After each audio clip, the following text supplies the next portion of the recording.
सामईन हज़रात अस्सलाम वालेकुम। दोस्तों, कैसे हैं आप? हम उम्मीद करते हैं कि आप सब खैरियत से होंगे और खुदा के फजल करम से हम सब भी खैरियत से हैं। दोस्तों, जैसा कि हमारा टॉपिक चल रहा था शान अहले बैत, फजीलत अहले बैत, यानी इस उम्मत मुस्लिमा में नबी पाक सल्लल्लाहु अलैहि वसल्लम के बाद फजीलत किसको हासिल है।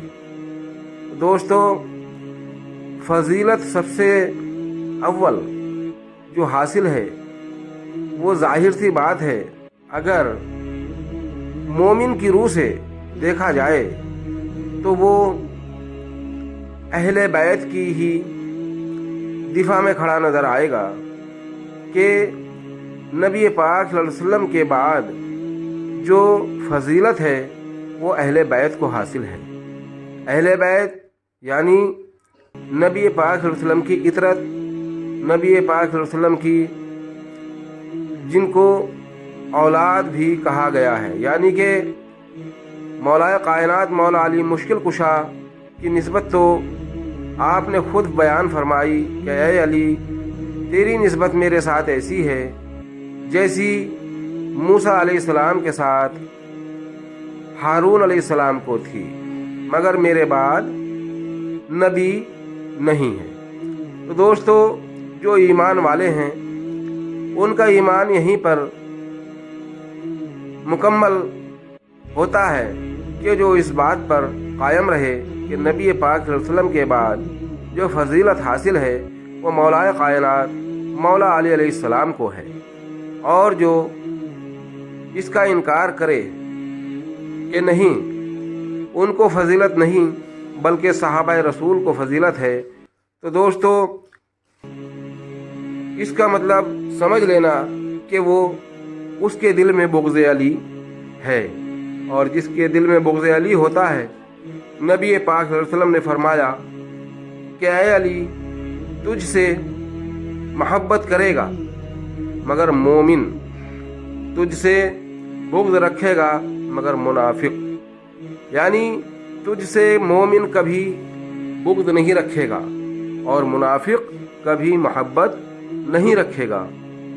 तो दोस्तों, जैसा कि आज के वक्त में ये दौर चल रहा है, पाकिस्तान में तो सुना है कि तौहीन सहाबा पे कानून यानी बिल भी पास हो गया है कि जो तौहीन सहाबा करेगा उसको उम्र कैद की सज़ा होगी, जबकि कानून तो ये बनना चाहिए था, बिल तो ये पास होना चाहिए था कि जो अहले बैत की तौहीन करेगा उसको उम्र कैद की सज़ा होगी, क्योंकि अफजल तरीन जो शख्सियात हैं वो अहले बैत अतहर हैं, जिनकी शान में कुरान मजीद में आयत भी नाजिल हुई, आयत ततहीरा, आयत मुबाहला और तमाम आयतें जो नाजिल हुई हैं वो अहले बैत की शान में नाजिल हुई हैं, और सहाबाओं की शान में जो नाजिल हुई है अस्साबिकून अव्वलून यानी मुहाजिरीन अंसार, इनके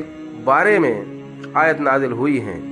ये सहाबा अफजल तरीन हैं, यानी जलीलुल क़दर सहाबा अस्साबिकून व अव्वलून मुहाजिरीन व अंसार हैं, और तमाम अंसार मुहाजिरीन के सामने नबी पाक सल्लल्लाहु अलैहि वसल्लम का ये ऐलान करना कि मेरे सहाबाओं, मैं दो चीज़ें छोड़ के जा रहा हूँ, तुम्हारे बीच एक कुरान किताबुल्लाह अल्लाह की किताब और दूसरे मेरी इतरत यानी मेरी अहले बैत। तो इससे समझ लेना चाहिए कि जो कुरान ने जिनकी शान बयान की है, साबिकून व अव्वलून मुहाजिरीन व अंसार, उनके सामने नबी पाक सल्लल्लाहु अलैहि वसल्लम का ये खिताब करना, ये ऐलान करना इस बात की गवाही देता है कि उनसे भी अफजल मौलाए कायनात मौला अली मुश्किल कुशा की शख्सियत है, और माँ फातिमा ज़हरा सलामुल्लाहि अलैहा की शख्सियत और मौला इमाम हसन मौला इमाम हुसैन अलैहिस्सलाम की शख्सियत है। तो दोस्तों, जो ये बिल पास हुआ तौहीन सहाबा का, ये इससे किसको फ़ायदा होने वाला है? इससे फ़ायदा होने वाला है दहशत गर्दों को। यानी दहशत गर्द कौन है? दहशत गर्द वो हैं जो तमाम तुलकाओं को भी सहाबाओं की कैटेगरी में लाते हैं। यानी तुलका कौन है? तुलका वो हैं जो फतेह मक्का में मुसलमान हुए, वो तुलका हैं, वो सहाबी नहीं हैं। उनको ये सहाबाओं की कैटेगरी में लाकर खड़ा करते हैं कि साहब ये भी सहाबा हैं, इनके तौहीन जो करेगा वो मुजरिम है, गुनाहगार है। तो दोस्तों, मुआविया बिन सुफियान, उसका बेटा यजीद, इन्होंने क्या किया है?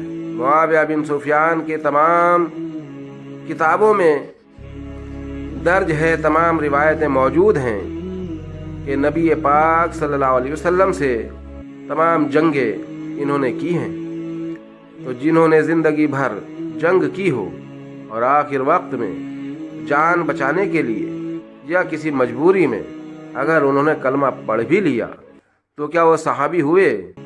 वो कभी सहाबी नहीं हो सकते, भले ही उनको तुम सहाबी का दर्जा दो या कातिबे वही का दर्जा दो।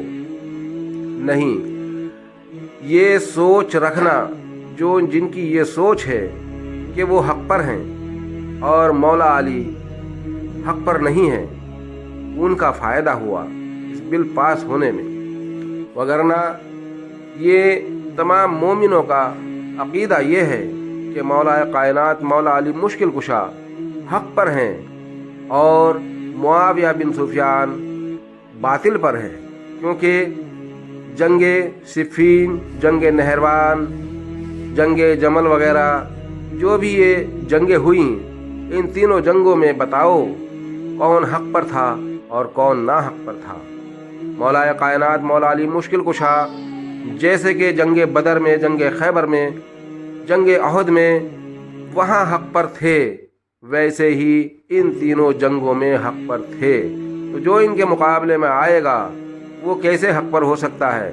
या तो अपना दिल पर हाथ रखकर ये कह दो कि मौला अली हक पर नहीं थे और मुआविया हक पर था, या ये इकरार करो कि मौला अली हक पर थे और मुआविया ना हक पर। क्योंकि नबी पाक सल्लल्लाहु अलैहि वसल्लम की हदीस है, ऐ अम्मार तुझे बागी गिरोह कत्ल करेगा। तो अब बताओ, हज़रत अम्मार बिन यासिर रज़ी अल्लाह अन्हु को किस गिरोह ने कत्ल किया? यानी हज़रत अम्मार बिन यासिर हक पर थे या सहाबी रसूल हैं, और जो उनको कत्ल करने वाला गिरोह है वो सहाबी नहीं है, या वो जो है जहन्नुमी गिरोह है, बागी गिरोह है। या तो ये तस्लीम करो या कहो कि हज़रत अम्मार बिन यासिर गलत थे। एक बात पर आमादा होना पड़ेगा, तब मीज़ान यानी तराजू में तोलो कौन हक पर है और कौन ना हक पर है। पहले ज़रा ये फैसला करो, तब उसके बाद कहो कि कौन तौहीन सहाबा कर रहा है, कौन तौहीन अहले बैत कर रहा है। अस्सलामु अलैकुम।